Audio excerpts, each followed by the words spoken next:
नमस्कार, जय हिंद दोस्तों। स्वागत है आप सभी का हमारे YouTube channel global GK tricks में। तो दोस्तों, आज की हमारी वीडियो का टॉपिक है यूपी पुलिस कांस्टेबल 2023।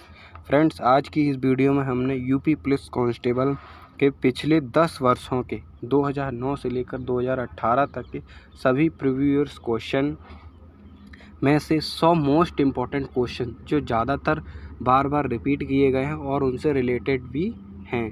तो चलिए आज की इस वीडियो को शुरू करते हैं। आपका पहला क्वेश्चन है, वायुमंडल में ऑक्सीजन की मात्रा कितनी रहती है? ए 18%, बी 78%, सी 21%, डी 39%। तो दोस्तों, वायुमंडल में सबसे ज़्यादा जो गैस होती है वो होती है नाइट्रोजन, 78% पाई जाती है, और जो ऑक्सीजन की मात्रा रहती है वो होती है 21%। तो इस क्वेश्चन का राइट आंसर होगा ऑप्शन सी 21%। चलिए नेक्स्ट क्वेश्चन की ओर चलते हैं। भारत का कौन सा प्रदेश रबर का सबसे अधिक उत्पादन करता है? तो जो प्राकृतिक रबर का सबसे अधिक उत्पादन करता है वो है दक्षिण भारत का केरल राज्य। तो इस क्वेश्चन का राइट आंसर होगा ऑप्शन सी केरल। चलिए नेक्स्ट क्वेश्चन की ओर चलते हैं। निम्नलिखित में से कौन सी उत्तर प्रदेश की दूसरी राज्य भाषा है? ए अंग्रेजी, बी भोजपुरी, सी हिंदी, डी उर्दू। तो इनमें से उर्दू उत्तर प्रदेश की दूसरी राज्य भाषा है। तो इस क्वेश्चन का राइट आंसर होगा ऑप्शन सी उर्दू। चलिए नेक्स्ट क्वेश्चन।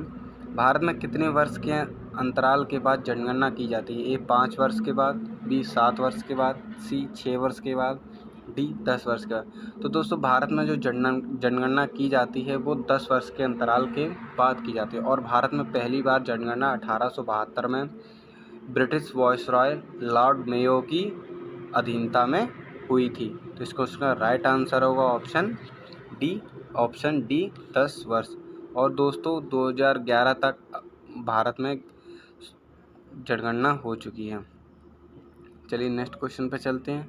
निम्नलिखित में से कौन सा उत्तर प्रदेश का सीमावर्ती राज्य है? ए राजस्थान, बी पंजाब, सी पश्चिम बंगाल, डी आंध्र प्रदेश। तो इनमें से राजस्थान जो है वो उत्तर प्रदेश का सीमावर्ती राज्य है। तो इस क्वेश्चन का राइट आंसर होगा ऑप्शन ए राजस्थान। चलिए नेक्स्ट क्वेश्चन की ओर चलते हैं।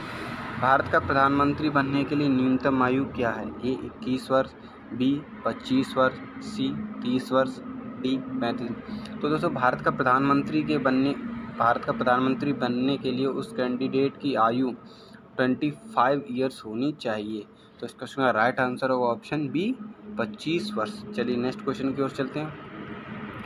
प्रसिद्ध पुस्तक सैटेनिक वर्सेस के लेखक कौन हैं? A Salman Rushdie, B Seymour M Hersh, C George Orwell, D J M. Barrie. तो दोस्तों, प्रसिद्ध पुस्तक सैटेनिक वर्सेस के जो लेखक हैं वो हैं सलमान रुश्दी। यह एक ब्रिटिश भारतीय लेखक है और सैटेनिक वर्सेस उनका चौथा उपन्यास है। तो इस क्वेश्चन का राइट आंसर होगा ऑप्शन ए सलमान रुश्दी। चलिए नेक्स्ट क्वेश्चन पर चलते हैं। पानीपत का तीसरा युद्ध किनके बीच लड़ा गया? ए मराठा और अंग्रेज़ों के मध्य, बी अकबर और हेमू के बीच, सी बाबर और इब्राहिम लोदी के बीच, डी मराठों और अहमद शाह अब्दाली के बीच। तो दोस्तों, जो पानीपत का तीसरा युद्ध है वो मराठों और अहमद शाह अब्दाली के मध्य लड़ा गया था। मराठों की ओर से सदाशिवराव भाऊ पेशवा थे और अहमद शाह अब्दाली के मध्य ये लड़ाई हुई थी, जिसे पानीपत के तीसरे युद्ध के नाम से जाना जाता है। तो इस क्वेश्चन का राइट आंसर होगा ऑप्शन डी मराठा और अहमद शाह अब्दाली के मध्य। और दोस्तों, पानीपत का जो दूसरा युद्ध था वो अकबर और हेमू के बीच लड़ा गया था। हेमू का पूरा नाम था सम्राट हेमचंद्र विक्रमादित्य। यह शेर शाह सूरी का सेनापति था। और जो पहला युद्ध था वो बाबर और इब्राहिम लोदी के बीच हुआ था 21 अप्रैल 1526 में। इसी में बाबर ने मुगल वंश की नींव रखी थी। तो इस क्वेश्चन का राइट आंसर होगा ऑप्शन डी मराठा और अहमद शाह अब्दाली के मध्य। चलिए नेक्स्ट क्वेश्चन की ओर चलते हैं। रेफ्रिजरेटर में कौन सी गैस भरी जाती है? रेफ्रिजरेटर फ्रिज में कौन सी गैस भरी जाती है? A ammonia, B helium, C nitrogen, D hydrogen. तो जो फ्रिज में जो गैस भरी जाती है शीतलन के लिए, वो फ्रिज में हम अमोनिया गैस का उपयोग करते हैं। चलिए नेक्स्ट क्वेश्चन पे चलते हैं। नागार्जुन सागर परियोजना किस नदी पर बनी है? ए गंडक, सी बी कोसी, सी महानदी, डी कृष्णा। तो जो नागार्जुन सागर बांध परियोजना है वो कृष्णा नदी पर बनी है, इसे इंदिरा गांधी ने बनवाया था। इस क्वेश्चन का राइट आंसर होगा ऑप्शन डी, कृष्णा नदी। तो दोस्तों मेरी वीडियो में थोड़ा नॉइस वॉइस ज़्यादा आ रहा होगा, क्योंकि अभी मेरे पास कोई प्रोफेशनल वो जगह नहीं है। मैं जिस जगह पर वीडियो शूट करता हूँ वहाँ पर मेरा घर रोड पर ही है, तो इसलिए गाड़ियों की आवाज़ आ रही होगी, तो कृपया आप इस पर ध्यान मत दीजिएगा। चलिए वीडियो में आगे बढ़ते हैं। आपका 11वां क्वेश्चन है, विटामिन बी की कमी से कौन सी बीमारी होती है? ए सूखा रोग, बी रतौंधी, सी बेरी, डी टीबी रोग। तो जो विटामिन बी की कमी से जो बीमारी होती है वो उसका नाम है बेरी। तो विटामिन बी की कमी से बेरी रोग हो जाता है। तो चलिए नेक्स्ट क्वेश्चन पे चलते हैं। कौन सा ब्लड ग्रुप सभी ब्लड ग्रुप वाले मनुष्यों को दिया जा सकता है? ए बी ब्लड ग्रुप वालों को, बी ओ ब्लड ग्रुप वालों को, C A blood group, D A B blood group. तो जो ओ ब्लड ग्रुप वाला मनुष्य है वो सभी ब्लड ग्रुप वाले मनुष्यों को अपना ब्लड डोनेट कर सकता है। तो इस क्वेश्चन का राइट आंसर होगा option B O blood group वाला मनुष्य सर्वदाता होता है, वो किसी भी ब्लड ग्रुप वाले मनुष्य को अपना रक्तदान कर सकता है। और ए होता है वो सभी ब्लड ग्रुप वाले मनुष्यों का से रक्तदान ले सकता है। तो ए सर्वग्राही होता है और ओ सर्वदाता होता है। तो इस क्वेश्चन का राइट आंसर होगा ऑप्शन बी ओ। चलिए नेक्स्ट क्वेश्चन की ओर चलते हैं। श्वेतांबर और दिगंबर किस धर्म के हैं? ए इस्लाम धर्म, बी ईसाई धर्म, सी बौद्ध धर्म, डी जैन धर्म। तो श्वेतांबर और दिगंबर जैन धर्म से संबंधित हैं। इसमें स्थूलभद्र के शिष्यों को श्वेतांबर और भद्रबाहु के शिष्यों को दिगंबर कहा जाता है। श्वेतांबर जो श्वेत वस्त्र पहनते हैं और दिगंबर जो नग्न अवस्था में रहते हैं, ये भी पूछा जा सकता है, तो इसको कृपया याद रखेंगे। तो राइट आंसर होगा ऑप्शन डी जैन धर्म। चलिए नेक्स्ट क्वेश्चन की ओर चलते हैं। भारत का नेपोलियन किसे कहा जाता है? ए चंद्रगुप्त मौर्य, बी समुद्रगुप्त, सी अशोक, डी हर्षवर्धन। तो भारत का नेपोलियन समुद्रगुप्त को कहा जाता है, यह गुप्त वंश के दूसरे शासक थे। तो इस क्वेश्चन का राइट आंसर होगा ऑप्शन बी समुद्रगुप्त। चलिए नेक्स्ट क्वेश्चन की ओर चलते हैं। 50 रुपये के नोट पर किसके हस्ताक्षर होते हैं? ए वित्त मंत्री, बी राष्ट्रपति, सी प्रधानमंत्री, डी गवर्नर। तो दोस्तों 50 रुपये का जो नोट है उस पर गवर्नर के साइन होते हैं। तो इस क्वेश्चन का राइट आंसर होगा ऑप्शन डी। तो मेरा आपसे एक क्वेश्चन है, जो 1 रुपये का नोट पहले चलता था उस पर किसके सिग्नेचर होते थे? प्लीज़ इसका जो आंसर है कमेंट बॉक्स में ज़रूर बताएं। चलिए नेक्स्ट क्वेश्चन की ओर चलते हैं। कौन सी गैस वायुमंडल के ओजोन स्तर को अपघटित करती है? ए क्लोरोफ्लोरोकार्बन, बी कार्बन डाइऑक्साइड, सी कार्बन मोनोऑक्साइड, डी मीथेन। तो दोस्तों जो वायुमंडल की जो ओजोन लेयर है वो आपको पता ही होगा कि सूर्य की पराबैंगनी किरणों से हमारी रक्षा करती है। तो उस ओजोन लेयर को जो अपघटित मतलब जो नुकसान पहुंचाती है वो क्लोरोफ्लोरोकार्बन गैस से उसको ज़्यादा नुकसान है। तो इस क्वेश्चन का राइट आंसर होगा ऑप्शन ए क्लोरोफ्लोरोकार्बन। चलिए नेक्स्ट क्वेश्चन की ओर चलते हैं। डिस्कवरी ऑफ इंडिया के लेखक कौन है? ए जयप्रकाश नारायण, बी जवाहरलाल नेहरू, सी इंदिरा गांधी, डी मौलाना अब्दुल कलाम आज़ाद। तो दोस्तों जो डिस्कवरी ऑफ इंडिया जो किताब है वो जवाहरलाल नेहरू ने लिखी थी। तो इस क्वेश्चन का राइट आंसर होगा ऑप्शन बी जवाहरलाल नेहरू। चलिए इस क्वेश्चन की आगे बढ़ते हैं। राज्यपाल की नियुक्ति कौन करता है? ए प्रधानमंत्री, बी राष्ट्रपति, सी मुख्यमंत्री, डी मुख्य न्यायाधीश। तो जो राज्यपाल की नियुक्ति है वो राष्ट्रपति के द्वारा की जाती है। और जब राष्ट्रपति किसी भी राज्य में अपना राष्ट्रपति शासन लागू करता है तो उस राज्य की देखभाल यह कार्यभार राज्यपाल को सौंपा जाता है। तो इस क्वेश्चन का राइट आंसर होगा ऑप्शन बी राष्ट्रपति। तो इसको भी याद रखेंगे। चलिए नेक्स्ट क्वेश्चन की ओर चलते हैं। जय जवान जय किसान का नारा किसने दिया था? ए चौधरी चरण सिंह, बी लाल बहादुर शास्त्री, सी जवाहरलाल नेहरू, डी महात्मा गांधी। तो जो जय जवान जय किसान का नारा दिया था वो 1965 के भारत पाकिस्तान युद्ध के दौरान लाल बहादुर शास्त्री जी ने दिया था। यह भारत के दूसरे प्रधानमंत्री थे और विदेश में मरने वाले पहले भारतीय प्रधानमंत्री भी थे। तो इस क्वेश्चन का राइट आंसर होगा ऑप्शन बी लाल बहादुर शास्त्री। चलिए नेक्स्ट क्वेश्चन की ओर चलते हैं। ब्रिटेन की मुद्रा का क्या नाम है? A dollar, B euro, C pound, D येन। तो जो ब्रिटेन की मुद्रा है वो है पाउंड। तो इस क्वेश्चन का राइट आंसर होगा ऑप्शन सी पाउंड। डॉलर आपको पता ही होगा अमेरिका की मुद्रा का नाम है, और जो यूरो है वो जर्मनी में चलती है, और जो येन है ये जापान की मुद्रा का नाम है। चलिए नेक्स्ट क्वेश्चन की ओर चलते हैं। द्रोणाचार्य पुरस्कार किस क्षेत्र में प्रदान किया जाता है? ए खेल प्रशिक्षण, बी साहित्य लेखन, सी समाज सेवा, डी कला एवं संस्कृति। तो जो द्रोणाचार्य पुरस्कार है दोस्तों वो खेल प्रशिक्षण के क्षेत्र में दिया जाता है, खेल प्रशिक्षण के उसमें दिया जाता है। तो इस क्वेश्चन का राइट आंसर होगा ऑप्शन ए खेल प्रशिक्षण। चलिए नेक्स्ट क्वेश्चन की ओर चलते हैं। जब कोई राज्य राष्ट्रपति के शासन घर के अंतर्गत आता है तब उस राज्य का बजट कौन पारित करता है? ए राष्ट्रपति, बी संसद, सी वित्त मंत्रालय, डी संघीय मंत्रिपरिषद। तो जब कोई राज्य राष्ट्रपति के शासन के अंतर्गत आता है, जब उस राज्य में राष्ट्रपति शासन लागू होता है तब उस राज्य का बजट और जो भी कोई बिल है या कोई विधेयक पारित कराना है या पास कराना है तो वो संसद के द्वारा ही पारित या पास किया जाता है। तो इस क्वेश्चन का राइट आंसर होगा ऑप्शन बी संसद द्वारा। चलिए नेक्स्ट क्वेश्चन पे चलते हैं। स्वतंत्रता रियासतों का एकीकरण करने में महत्वपूर्ण भूमिका किसने निभाई थी? ए जवाहरलाल नेहरू, बी सरदार वल्लभ भाई पटेल, सी डॉक्टर राजेंद्र प्रसाद, डी महात्मा गांधी। तो आज़ादी के बाद जो रियासतों का एकीकरण मतलब भारत को जोड़ना, तो इसमें सभी रियासतों का एकीकरण करने में महत्वपूर्ण भूमिका सरदार वल्लभ भाई पटेल ने निभाई थी। इन्होंने 560 से भी ज़्यादा रियासतों का एकीकरण किया था। तो चलिए इस क्वेश्चन का राइट आंसर होगा ऑप्शन बी सरदार वल्लभ भाई पटेल। चलिए नेक्स्ट क्वेश्चन पर चलते हैं। चरकुला नृत्य किस राज्य से संबंधित है? ए गुजरात, बी मध्य प्रदेश, सी उत्तर प्रदेश, डी बिहार। तो जो चरकुला नृत्य है वो उत्तर प्रदेश के ब्रज क्षेत्र से संबंधित है। ब्रज क्षेत्र जिसमें मथुरा, वृंदावन, बरसाना आदि क्षेत्र आते हैं, इनमें यह होली के उत्सव पर मनाया जाता है। तो इस क्वेश्चन का राइट आंसर होगा ऑप्शन सी उत्तर प्रदेश।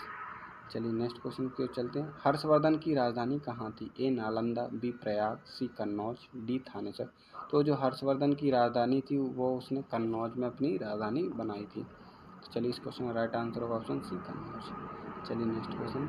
महात्मा गौतम बुद्ध ने अपना पहला उपदेश कहाँ दिया था? ए बोध गया, बी लुम्बिनी, सी कुशीनगर, डी सारनाथ। तो जो महात्मा गौतम बुद्ध ने अपना पहला उपदेश दिया था वो ऋषिपतन सारनाथ में दिया था।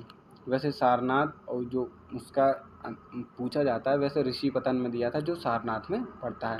तो चलिए इस क्वेश्चन का राइट आंसर होगा ऑप्शन डी सारनाथ। और बौद्ध धर्म में इसे धर्म चक्र परिवर्तन कहा गया। ये मोस्ट इम्पोर्टेंट है, ये पूछा भी जाता है कि गौतम बुद्ध ने अपना पहला उपदेश कहाँ दिया था और इसे बौद्ध धर्म में क्या कहा गया। तो इस क्वेश्चन का राइट आंसर होगा ऑप्शन डी सारनाथ, और इसे बौद्ध धर्म में धर्म चक्र परिवर्तन कहा गया। इसको याद रखिएगा। चलिए नेक्स्ट क्वेश्चन की ओर चलते हैं। कंप्यूटर की स्मृति का मापन किसमें किया जाता है? तो स्मृति का मतलब होता है मेमोरी और मापन का मतलब मेजरमेंट। तो कंप्यूटर की मेमोरी का जो मेजरमेंट किया जाता है वो बिट्स में किया जाता है। बिट्स से शुरू होता है और जैसे हम करते हैं MB, GB।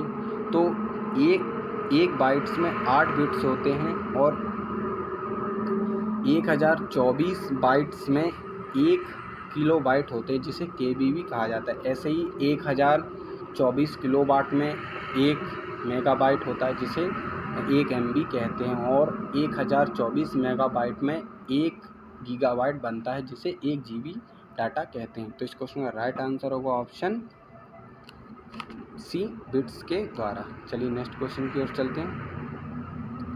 अंतरिक्ष में भेजा गया भारत का प्रथम उपग्रह कौन सा था? उपग्रह को सैटेलाइट भी कहा जाता है, इंग्लिश में सैटेलाइट कहते हैं। तो जो इसके ऑप्शन है ए भास्कर, बी रोहिणी, सी आर्यभट्ट, डी एप्पल।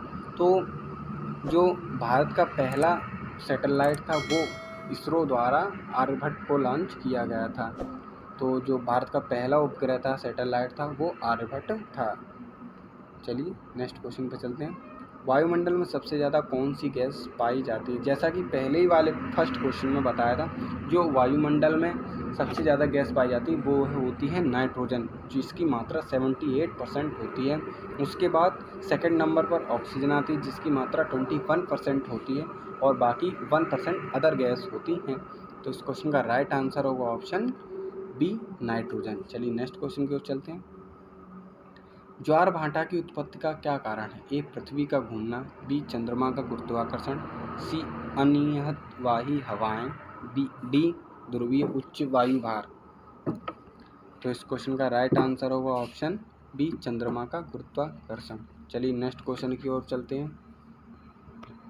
जैन धर्म के 23वें तीर्थंकर कौन थे? ए ऋषभदेव, इनका असली नाम आदिनाथ है, बी पार्श्वनाथ, सी अजीतनाथ, डी महावीर स्वामी। तो जो दोस्तों जैन धर्म के जो 23वें तीर्थंकर हैं वो पार्श्वनाथ हैं और जो पहले तीर्थंकर है वो ऋषभदेव हैं और महावीर स्वामी 24वें तीर्थंकर हैं। तो इस क्वेश्चन का राइट आंसर होगा ऑप्शन बी पार्श्वनाथ। चलिए नेक्स्ट क्वेश्चन की ओर चलते हैं। एशियाई खेलों में 400 मीटर की दौड़ में स्वर्ण पदक जीतने वाली पहली भारतीय महिला कौन थी? A M L. Valsamma, B P T. Usha, C Kamaljeet Sandhu, D K Malleswari. तो एशियाई खेलों में 400 मीटर की दौड़ में जो स्वर्ण पदक जीतने वाली महिला थी उनका नाम है कमलजीत संधू। तो इस क्वेश्चन का राइट आंसर होगा ऑप्शन सी कमलजीत संधू। इन्होंने थाईलैंड के बैंकॉक में 1970 के एशियाई खेलों में 400 मीटर की रेस में स्वर्ण पदक जीता था। तो चलिए नेक्स्ट क्वेश्चन की ओर चलते हैं। उत्तर प्रदेश की आबादी भारत की कुल आबादी का कितना प्रतिशत है? ए 16.4%, बी 23.2%, सी 11.1%, डी 13.2%। तो उत्तर प्रदेश की जो आबादी है वो भारत की कुल आबादी का 16.4% है और जो उसका क्षेत्रफल है उत्तर प्रदेश का वो भारत के कुल क्षेत्रफल का 7.3% है। इसको याद रखिएगा, ये कई बार पूछा गया है, बहुत ही मोस्ट इम्पोर्टेंट क्वेश्चन है। चलिए नेक्स्ट क्वेश्चन की ओर चलते हैं। बांग्लादेश के क्रिकेट मैदान में किस भारतीय खिलाड़ी की मृत्यु हुई थी? ए सुभाष गुप्ता, बी रमन लांबा, सी लाला अमरनाथ, डी एम.एल. जयसन्ना। तो बांग्लादेश के क्रिकेट मैदान पर रमन लांबा की मृत्यु हुई थी। ये शॉर्ट लेग पर फील्डिंग कर रहे थे। इसका राइट आंसर होगा ऑप्शन बी रमन लांबा। चलिए नेक्स्ट क्वेश्चन की ओर चले। भारतीय संविधान सभा के अध्यक्ष कौन थे? ए doctor Rajendra Prasad, B doctor Bhimrao Ambedkar, सी कृष्ण स्वामी अय्यर, डी के एम मुंशी। तो इस क्वेश्चन का राइट आंसर होगा ऑप्शन ए डॉक्टर राजेंद्र प्रसाद। ये संविधान सभा के अध्यक्ष थे। चलिए नेक्स्ट आपका अगला क्वेश्चन। भारत में संपत्ति का अधिकार अब रह गया है? ए संवैधानिक अधिकार, बी मौलिक अधिकार, सी कानूनी अधिकार, डी प्राकृतिक अधिकार।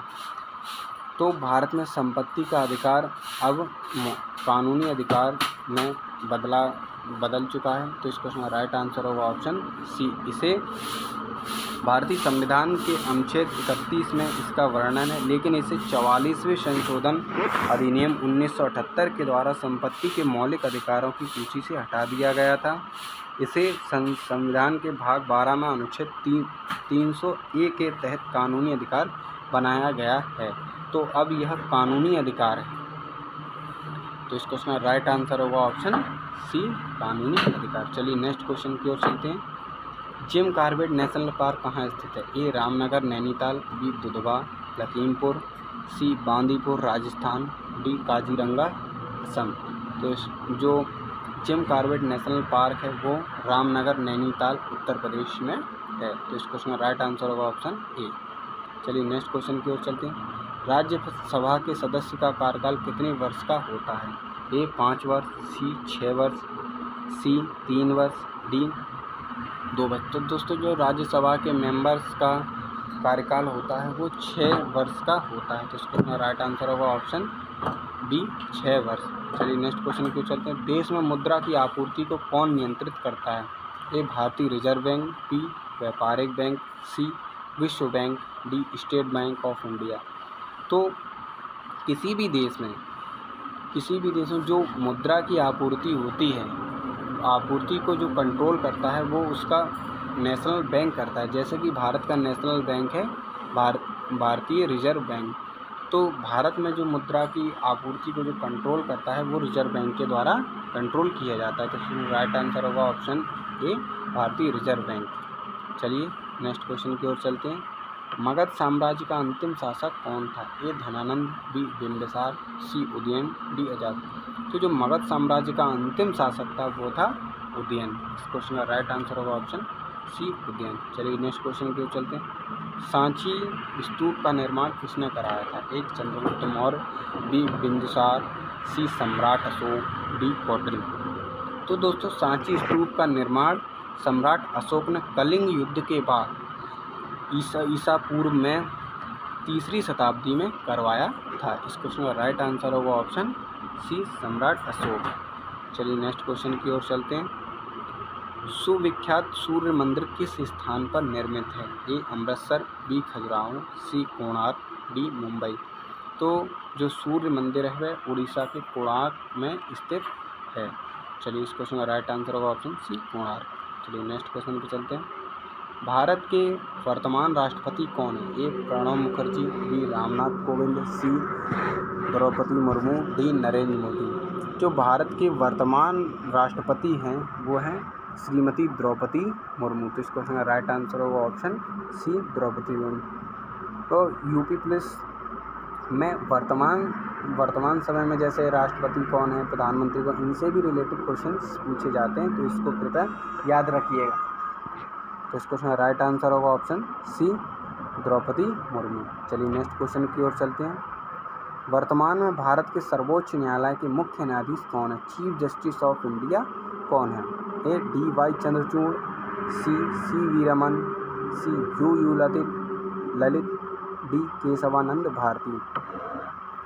तो जो दोस्तों वर्तमान में जो सर्वोच्च सुप्रीम कोर्ट के जो मुख्य न्यायाधीश हैं chief justice of India Chandrachud, इनका पूरा नाम है डॉक्टर धनंजय यशवंत चंद्रचूड़ है। इनके पिताजी भी चीफ जस्टिस ऑफ इंडिया रह चुके हैं। तो इस क्वेश्चन का राइट आंसर होगा option A D Y Chandrachud. चलिए नेक्स्ट क्वेश्चन की ओर चलते हैं। तेलंगाना राज्य किस राज्य के विघटन से बना है? ए तमिलनाडु, बी आंध्र प्रदेश, सी कर्नाटक, डी केरल। तो जो तेलंगाना राज्य है वो आंध्र प्रदेश राज्य को तोड़कर बनाया गया। तो इस क्वेश्चन का राइट आंसर होगा ऑप्शन बी आंध्र प्रदेश। और जो हैदराबाद है वो तेलंगाना और आंध्र प्रदेश 10 वर्ष के लिए तेलंगाना और आंध्र प्रदेश की संयुक्त राजधानी बनाया गया है। इसको हमारा राइट आंसर होगा ऑप्शन बी आंध्र प्रदेश। चलिए नेक्स्ट क्वेश्चन की ओर चलते हैं। किस शहर में ओलंपिक 2024 का आयोजन होगा? A London, B Paris, C Tokyo, D Rio. तो जो 2024 में जो ओलंपिक होगा वो पेरिस में होगा। तो इस क्वेश्चन का राइट आंसर होगा ऑप्शन बी पेरिस। चलिए नेक्स्ट क्वेश्चन की ओर चलते हैं। डॉक्टर भीमराव अंबेडकर पुलिस अकादमी कहाँ स्थित है? ए लखनऊ, बी मुरादाबाद, सी अलीगढ़, डी हैदराबाद। तो जो डॉक्टर भीमराव पुलिस अकादमी है वो मुरादाबाद में स्थित है और जो नेशनल पुलिस अकादमी है वो हैदराबाद में स्थित है। तो इस क्वेश्चन का राइट आंसर होगा ऑप्शन बी मुरादाबाद। चलिए नेक्स्ट क्वेश्चन की ओर चलते हैं। उत्तर प्रदेश के वर्तमान राज्यपाल कौन है? ए राम नाईक, बी आनंदीबेन पटेल, सी गुरमीत सिंह, डी योगी आदित्यनाथ। तो जो उत्तर प्रदेश की जो वर्तमान में राज्यपाल है वो श्रीमती आनंदीबेन पटेल हैं। तो इसको राइट आंसर होगा ऑप्शन बी आनंदीबेन पटेल। और योगी आदित्यनाथ वर्तमान मुख्यमंत्री हैं। तो इस क्वेश्चन का राइट आंसर होगा ऑप्शन बी आनंदीबेन पटेल। चलिए नेक्स्ट क्वेश्चन पर चलते हैं। भारत के राष्ट्रगान जनगण मन की रचना किसने की थी? ए बंकिम चंद्र चटर्जी, बी मुंशी प्रेमचंद, सी महात्मा गांधी, डी रविन्द्रनाथ टैगोर। तो जो भारत का राष्ट्रीय गान है उसके रचयिता रविन्द्रनाथ टैगोर हैं और ये नोबेल पुरस्कार प्राप्त करने वाले प्रथम भारतीय भी थे। तो इसको याद रखिएगा, ये क्वेश्चन भी पूछा जाता है। चलिए नेक्स्ट क्वेश्चन की ओर चलते हैं। भारत का सबसे बड़ा गन्ना उत्पादक राज्य कौन सा है? ए मध्य प्रदेश, बी उत्तर प्रदेश, सी राजस्थान, डी बिहार। तो जो भारत का सबसे बड़ा गन्ना उत्पादक राज्य है वो है उत्तर प्रदेश। उत्तर प्रदेश में सबसे ज़्यादा गन्ने का उत्पादन होता है। तो इसमें राइट आंसर होगा ऑप्शन डी उत्तर प्रदेश। चलिए आज की वीडियो में बस इतना ही, मिलेंगे किसी नेक्स्ट वीडियो में। वीडियो को ख़त्म करने से पहले मैं दोस्तों बता दूं, अब मेरी वीडियो में वॉइस ज़्यादा ही आ रही हुई, नॉइज़ वॉइस जो बाहर की आए। तो मेरा घर रोड पर ही है, सड़क पर ही, तो इसलिए गाड़ी की आवाज़ आती है। तो कृपया आप इस पर ध्यान न दीजिएगा और कोई गलती हो तो प्लीज़ क्षमा कीजिएगा। चलिए मिलेंगे किसी नेक्स्ट वीडियो में। Thank you.